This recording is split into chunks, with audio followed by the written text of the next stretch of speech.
ಈ ಸಾಂಬಾರನ್ನು ಒಮ್ಮೆ ಮಾಡಿದ್ರೆ ಅದರ ರುಚಿಯನ್ನು ನೀವು ಎಂದಿಗೂ ಮರೆಯುವುದಿಲ್ಲ. ಹೊಸಬರು ಸುಲಭವಾಗಿ ಮಾಡಬಹುದಾದ ರೀತಿಯಲ್ಲಿ ಹಂತ ಹಂತವಾಗಿ ತೋರಿಸುತ್ತೇನೆ. ಹಾಗಾಗಿ ವಿಡಿಯೋವನ್ನು ಕೊನೆಯವರೆಗೂ ನೋಡಿ. ಇಷ್ಟವಾದರೆ ಲೈಕ್ ಮಾಡಿ, ಶೇರ್ ಮಾಡಿ, ಸಬ್ಸ್ಕ್ರೈಬ್ ಮಾಡಿ. ಸಮಯವನ್ನು ವ್ಯರ್ಥ ಮಾಡದೆ ಈ ಇಂದಿನ ಸೌತೆಕಾಯಿ ಸಾಂಬಾರನ್ನು ಶುರು ಮಾಡೋಣ. ನಾನು ಆಲ್ರೆಡಿ ಇಲ್ಲಿ 1 ಕಪ್ ಆಗಷ್ಟು ತೊಗರಿಬೇಳೆನ ತಗೊಂಡಿದ್ದೇನೆ. ಅದನ್ನ ಚೆನ್ನಾಗಿ ತೊಳ್ಕೊಂಡು ಇವಾಗ ಕುಕ್ಕರ್ಗೆ ಹಾಕೊಳ್ಳೋಣ. ಇದು 1-2-3 ಸೀಟಿ ಬರೋ ಅಷ್ಟರಲ್ಲಿ ನಾವು ಇಲ್ಲಿ ಮಂಗಳೂರು ಸೌತೆಕಾಯನ್ನು ತೊಳೆದು ಅದನ್ನು ಕೂಡ ನೀಟಾಗಿ ಹೆಚ್ಕೊಂಡು ಇಲ್ಲಿ ಒಂದು ಕಡಾಯಿಯಲ್ಲಿ ಸ್ವಲ್ಪ ಎಣ್ಣೆ ಹಾಕಿ ಸ್ವಲ್ಪ ಫ್ರೈ ಮಾಡಬೇಕು. ಫ್ರೈ ಮಾಡಿಕೊಂಡು 1 ಕಪ್ ಆಗೋಷ್ಟು ಸ್ವಲ್ಪ ನೀರು ಹಾಕಿ ಅದನ್ನ ಬೇಯಕ್ಕೆ ಬಿಡ್ಬೇಕು. ಇವಾಗ ಸ್ವಲ್ಪ ಉಪ್ಪು ಹಾಕಬೇಕು. ಯಾಕೆ ಹಾಕೋದು ಅಂದ್ರೆ ಉಪ್ಪು ಹಾಕಿದ್ರೆ ಬೇಗ ಸೌತೆಕಾಯಿ ಮೆತ್ತಗಾಗುತ್ತೆ, ಬೇಯುತ್ತೆ ಅಂತ. ನಾನಿಲ್ಲಿ ಆಲ್ರೆಡಿ ಒಂದು ಹಂಚಿಟ್ಕೊಂಡಿದ್ದೀನಿ. ಅದಕ್ಕೆ 2 ಸ್ಪೂನ್ ಆಗಷ್ಟು ಕಡಲೆಬೇಳೆನ ಹಾಕೊಂಡಿದ್ದೀನಿ. ಅದನ್ನು ಕೂಡ ಫ್ರೈ ಮಾಡ್ತಾ ಇದ್ದೀನಿ. ಅದು ಕೂಡ ಸ್ವಲ್ಪ ಕೆಂಪಗ ಆಗ್ಬೇಕು, ಅಲ್ಲಿವರೆಗೆ ಹುರಿಬೇಕು. ಅಷ್ಟರಲ್ಲಿ ಇನ್ನೊಂದು ಏನಂದ್ರೆ ಉದ್ದಿನ ಬೇಳೆ, ಅದನ್ನು ಕೂಡ 2 ಸ್ಪೂನ್ ಆಗಷ್ಟು ಉದ್ದಿನ ಬೇಳೆ ತಗೊಂಡಿದ್ದೀನಿ. ಅದನ್ನು ಕೂಡ ಫ್ರೈ ಮಾಡ್ತೇನೆ. ಬೇಕಿದ್ರೆ ನೀವು ಎಣ್ಣೆ ಹಾಕೋಬಹುದು. ನಾನು ಅದು 1 ಸ್ಪೂನ್ ಆಗೋಷ್ಟು ಅಷ್ಟೇ ಎಣ್ಣೆ ಹಾಕಿದ್ದೀನಿ. ಎಣ್ಣೆ ಹಾಕಿಬಿಟ್ಟು ಅದನ್ನು ಕೂಡ ಫ್ರೈ ಮಾಡ್ತಾ ಇದ್ದೀನಿ. ಇದನ್ನ ಫ್ರೈ ಮಾಡಿಕೊಂಡು ಮತ್ತೆ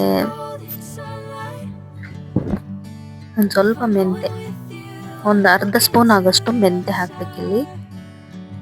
ಮೆಂತೆ ಹಾಕೊಂಡು ಅದನ್ನು ಕೂಡ ಚೆನ್ನಾಗಿ ಹುರ್ಕೋಬೇಕು. ಹುರ್ಕೊಂಡು ಇಲ್ಲಿ ಆಯಿಲ್ ಎಲ್ಲ ಜಾಸ್ತಿ ಹಾಕೋ ಹಾಗಿಲ್ಲ, ಸ್ವಲ್ಪನೇ ಹಾಕಬೇಕು. ಇವಾಗ ನಮ್ದು ಇಲ್ಲಿ ಕಡಲೆಬೇಳೆ, ಉದ್ದಿನಬೇಳೆ ಮತ್ತೆ ಮೆಂತೆ ಕಾಳು ಫ್ರೈ ಆಗಿದೆ. ಇದ್ರ ಜೊತೆಗೆ 2-3 ಬ್ಯಾಡಗಿ ಮೆಣಸಿನ್ಕಾಯಿ ಹಾಕಿದ್ದೀನಿ. ಅದನ್ನು ಕೂಡ ಸ್ವಲ್ಪ ಅಷ್ಟೇ ಫ್ರೈ ಮಾಡ್ತಾ ಇದ್ದೀನಿ ಇಲ್ಲಿ. ಇದನ್ನ ಇವಾಗ ಫ್ರೈ ಮಾಡ್ಕೊಂಡಾದ್ಮೇಲೆ ಸ್ವಲ್ಪ ಎಣ್ಣೆ ಹಾಕೊಂಡೆ ನಾನು, ಇನ್ನೊಂದು ಅರ್ಧ ಸ್ಪೂನ್ ಆಗೋಷ್ಟು ಅಷ್ಟೇ. ಯಾಕಂದ್ರೆ ಮೆಣಸಿನ್ಕಾಯಿ ಹಾಕಿದ್ದೇನಲ್ವಾ, ಘಾಟ ಆಗ್ಬಾರ್ದು ಅಂತ. ಒಂದು ಅರ್ಧ ಸ್ಪೂನ್ ಎಣ್ಣೆ ಹಾಕಿ ಮತ್ತೆ ಅದನ್ನು ಕೂಡ ಫ್ರೈ ಮಾಡಿಕೊಂಡು ಒಂದು ಅರ್ಧ ಸ್ಪೂನ್ ಆಗುವಷ್ಟು ಸ್ವಲ್ಪ ಜೀರಿಗೆ ಹಾಕ್ಬೇಕು. ಇಲ್ಲಿ ಜೀರಿಗೆ ಹಾಕೊಂಡು ಅದನ್ನು ಫ್ರೈ ಮಾಡ್ಕೋಬೇಕು. ಫ್ರೈ ಮಾಡ್ಕೊಂಡಾದ್ಮೇಲೆ ಇನ್ನು ಆಲ್ರೆಡಿ ತೆಗ್ದೆ ನಾನು ಹಂಚಲ್ಲಿ ಹುರಿದ್ನಲ್ವಾ. ಇವಾಗ ಒಂದು ಅರ್ಧ ಕಪ್ ಆಗೋಷ್ಟು ಕೊಬ್ಬರಿ, ಒಣ ಕೊಬ್ಬರಿ, ಇಲ್ಲಿ ನೀವು ಹಸಿ ಕೊಬ್ಬರಿ ಆದ್ರೂ ತಗೋಬಹುದು. ನಾನಿಲ್ಲಿ ಒಣ ಕೊಬ್ಬರಿ ತಗೊಂಡಿದ್ದೀನಿ.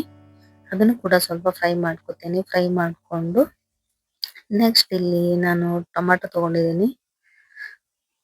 ಟೊಮಾಟೊ ತಗೊಂಡು ಅದನ್ನು ಸ್ವಲ್ಪ ಅಷ್ಟೇ ಫ್ರೈ ಮಾಡ್ತಾ ಇದ್ದೀನಿ. ಇಷ್ಟೇ ಫ್ರೈ ಮಾಡ್ಬೇಕು ಅದನ್ನ, ಯಾಕಂದ್ರೆ ಹೆಚ್ಚಿ ಅದನ್ನ ಸ್ವಲ್ಪ ಹುರ್ಕೊಂಡ್ರೆ ಅದ್ರದ್ದು ಇದು ಎಲ್ಲ ಹೋಗ್ಬಿಡುತ್ತೆ ಅಂತ ಸ್ವಲ್ಪ ಅಷ್ಟೇ ಫ್ರೈ ಮಾಡ್ತಾ ಇದ್ದೀನಿ. ಎಲ್ಲಾನು ಸ್ವಲ್ಪ ಸ್ವಲ್ಪನೇ ಬಿಸಿ ಮಾಡ್ಕೊಂಡು ಇವಾಗ ಇದನ್ನ ಮಿಕ್ಸಿಗೆ ಹಾಕೋಬೇಕು ನಾವು. ಇವಾಗ ಇದು ಮಂಗಳೂರು ಸೌತೆಕಾಯಿ ಬೆಂದಿದ್ಯಾ ಇಲ್ವಾ ಅಂತ ಯಾವ ರೀತಿ ನೋಡೋದು ಅಂತ ತೋರಿಸ್ಕೊಡ್ತಾ ಇದ್ದೀನಿ ಇಲ್ಲಿ. ಇದು ಆಲ್ರೆಡಿ ಬೆಂದಿದೆ. ಕಾಣಿಸ್ತಿರ್ಬೋದು, ಈ ತರ ಚುಚ್ಕೊಂಡ್ರೆ ಇದು ಬೆಂದಿದೆ ಅಂತ ಅರ್ಥ.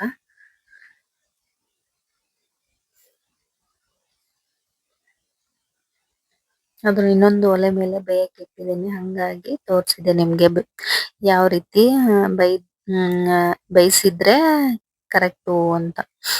ಇದನ್ನ ಇವಾಗ ಎಲ್ಲಾನು ಫ್ರೈ ಮಾಡ್ಕೊಂಡಿರೋದನ್ನ ಜಾರಿಗೆ ಹಾಕೊಂಡಿದ್ದೀನಿ, ಮಿಕ್ಸಿ ಜಾರಿಗೆ. ಇದಕ್ಕೂ ಕೂಡ ಸ್ವಲ್ಪ ಉಪ್ಪು ಹಾಕ್ಬೇಕು. ಉಪ್ಪು ಹಾಕೊಂಡು ಸಣ್ಣದು 1 ಬೊಟ್ಟಷ್ಟು ಹುಣಸೆ ಹಣ್ಣು ಅದನ್ನು ಕೂಡ ಹಾಕ್ಬೇಕು. ಮತ್ತೆ ಇವಾಗ ಆಲ್ರೆಡಿ ನಂದಿಲ್ಲಿ ತೊಗರಿಬೇಳೆ ಎಲ್ಲ ಹಣ್ಣಾಗಿ ಕುದ್ದಿದೆ, ನೋಡ್ಬೋದು ನೀವಿಲ್ಲಿ ಯಾವ ರೀತಿ ಬೆಂದಿದೆ ಅಂತ. ತೊಗರಿಬೇಳೆ ಹಣ್ಣಾಗಿ ಕುದ್ದಿದೆ. ಇವಾಗ ಕುದ್ದಾದ್ಮೇಲೆ ಇವಾಗ ಇದಕ್ಕೆ ಮಂಗಳೂರು ಸೌತೆಕಾಯಿನ ಏನು ಆವಾಗ್ಲೇ ಬೇಯಿಸಿದ್ವಿ ಅದನ್ನ ಇವಾಗ ಇದಕ್ಕೆ ಹಾಕ್ಬೇಕು. ಇಷ್ಟು ಹಾಕೊಂಡು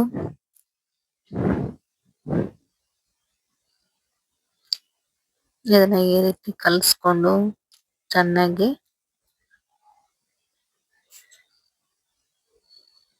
ಒಬ್ಬೊಬ್ರು ಸ್ವಲ್ಪ ನೀರಿನ ತರ ಇರ್ಲಿ ಅಂತಾರೆ, ಒಬ್ಬೊಬ್ರು ಗಟ್ಟಿ ಇರ್ಲಿ ಅಂತಾರೆ. ಯಾವ್ಯಾವ ರೀತಿ ಬೇಕೋ ಆ ರೀತಿ ನೀವು ಮಾಡ್ಕೋಬಹುದು, ಅದಕ್ಕೇನು ತೊಂದ್ರೆ ಇಲ್ಲ. ಇಲ್ಲಿ ಸ್ವಲ್ಪ ಕುದಿ ಬರ್ತಾ ಇದೆ. ಇದಕ್ಕೆ ನಾವು ಆಲ್ರೆಡಿ ಮಾಡ್ಕೊಂಡಿದ್ವಲ್ವಾ ಮಸಾಲೆ, ಅವಾಗ್ಲೇ ಅದನ್ನ ಈ ಕುಕ್ಕರ್ಗೆನೆ ಹಾಕ್ತಾ ಇದ್ದೇನೆ. ಮತ್ತೆ ನಾನು ಸಪ್ರೇಟ್ ಇಲ್ಲಿ ಒಗ್ಗರಣೆ ಕೊಡುತ್ತೇನೆ ಇದಕ್ಕೆ. ಹಂಗಾಗಿ ಈ ಕುದಿ ಬರೋ ಇದಕ್ಕೆ ಮತ್ತೆ ಕೈ ಆಡಿಸಿ ಈ ಸಾರನ್ನ ಮಾಡ್ಬೇಕು. ಈ ಮಂಗಳೂರು ಸೌತೆಕಾಯಿ ಸಾಂಬಾರನ್ನ ಯಾರೆಲ್ಲ ಮಾಡಕ್ ಬರೋದಿಲ್ಲ ಅನ್ಕೊಂಡಿದಾರೋ ಎಲ್ರೂ ಕೂಡ ಮಾಡ್ಬೋದು. ಈ ಒಂದು ವಿಡಿಯೋದಲ್ಲಿ ನಿಮ್ಗೆ ಸಂಪೂರ್ಣ ಮಾಹಿತಿ ಸಿಗತ್ತೆ. ಬ್ಯಾಚುಲರ್ಸ್ ಕೂಡ ಮಾಡ್ಕೊಂಡು ತಿನ್ಬಹುದು. ನಾನಿಲ್ಲಿ ಒಂದ್ ಅರ್ಧ ಸ್ಪೂನು ಅರಿಶಿಣ ಪುಡಿ ಹಾಕ್ತಾ ಇದ್ದೀನಿ. ನಾನು ಆಲ್ರೆಡಿ ಅಲ್ಲಿ ಮೆಣಸಿನ್ಕಾಯಿ ಹಾಕಿದ್ದೀನಿ, ಆದ್ರೂ ಸ್ವಲ್ಪ ಖಾರ ಕಮ್ಮಿ ಆಗಿದೆ, ಅದಕ್ಕೋಸ್ಕರ ಒಂದ್ 2 ಸ್ಪೂನ್ ಆಗಷ್ಟು ಖಾರ ಹಾಕ್ತಾ ಇದ್ದೀನಿ, ಖಾರ ಪುಡಿ ಹಾಕ್ತಾ ಇದ್ದೀನಿ. ನೋಡಿ ಎಷ್ಟು ಚೆನ್ನಾಗಿ ಬರ್ತಾ ಇದೆ ಕಲರ್ ಕೂಡ, ಮತ್ತೆ ಹಾಗೆ ಘಮ ಕೂಡ ಅಷ್ಟೇ ಚೆನ್ನಾಗಿತ್ತು. ಯಾಕಂದ್ರೆ ಎಲ್ಲಾನು ಫ್ರೈ ಮಾಡಿ ಹಾಕಿದ್ದೇವಲ್ವಾ, ಹಂಗಾಗಿ ರುಚಿಗೆ ತಕ್ಕಷ್ಟು ಉಪ್ಪು ಹಾಕಿ ಈ ರೀತಿ ಕುದಿಸ್ಬೇಕು. ಚೆನ್ನಾಗಿ ಕುದಿಸಾದ್ಮೇಲೆ ರುಚಿಗೆ ತಕ್ಕಷ್ಟು ಉಪ್ಪು ಹಾಕಿ, ಮತ್ತೆ ಇವಾಗ ಇದಕ್ಕೆ ಒಂದು ಬೇರೆ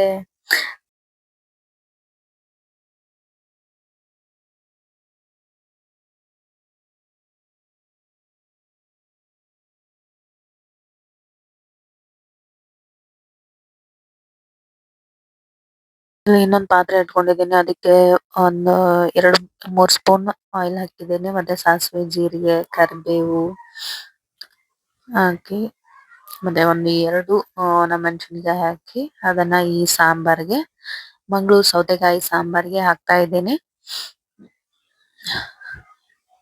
ನೋಡಿ ಎಷ್ಟು ಚೆನ್ನಾಗಿ ಬಂದಿದೆ ಕಲರ್ ಕೂಡ, ಮತ್ತೆ ಅದೇ ರೀತಿ ಸಾಂಬಾರ್ ಕೂಡ ತುಂಬಾ ರುಚಿಯಾಗಿತ್ತು. ಈ ನಮ್ಮ ಮಂಗಳೂರು ಸೌತೆಕಾಯಿ ಸಾಂಬಾರ್ ರೆಡಿ ಆಯ್ತು. ಸಿಂಪಲ್ ರೆಸಿಪಿ, ಎಲ್ರು ಮಾಡಬಹುದಾದಂತ ರೆಸಿಪಿ. ಹಂಗಾಗಿ ಯಾರಿಗೆಲ್ಲ ಇಷ್ಟ ಆಗುತ್ತೋ please like, share, subscribe my channel. ಹಾಗೆ ನಿಮ್ಮ ಫ್ಯಾಮಿಲಿಗೂ ಶೇರ್ ಮಾಡಿ. ಲಾಸ್ಟಿಗೆ ಕೊತ್ತಂಬರಿ ಸೊಪ್ಪು ಹಾಕಿ ನಮ್ಮ ಸೌತೆಕಾಯಿ ಸಾಂಬಾರ್ ರೆಡಿ ಆಯ್ತು. ಇಂಥ ಸಾಂಪ್ರದಾಯಿಕ ಅಡುಗೆಗಳಿಗಾಗಿ ನಮ್ಮ ಚಾನಲ್ ಅನ್ನು ಸಬ್ಸ್ಕ್ರೈಬ್ ಮಾಡ್ಕೊಳ್ಳಿ. ಇದೇ ರೀತಿ ಮತ್ತೆ ಹೊಸ ಹೊಸ ರೆಸಿಪಿಗಳೊಂದಿಗೆ ಮತ್ತೆ ನಿಮ್ಮನ್ನು ಭೇಟಿ ಆಗ್ತೀನಿ. ಅಲ್ಲಿವರೆಗೂ ಥ್ಯಾಂಕ್ ಯು ಫಾರ್ ವಾಚಿಂಗ್.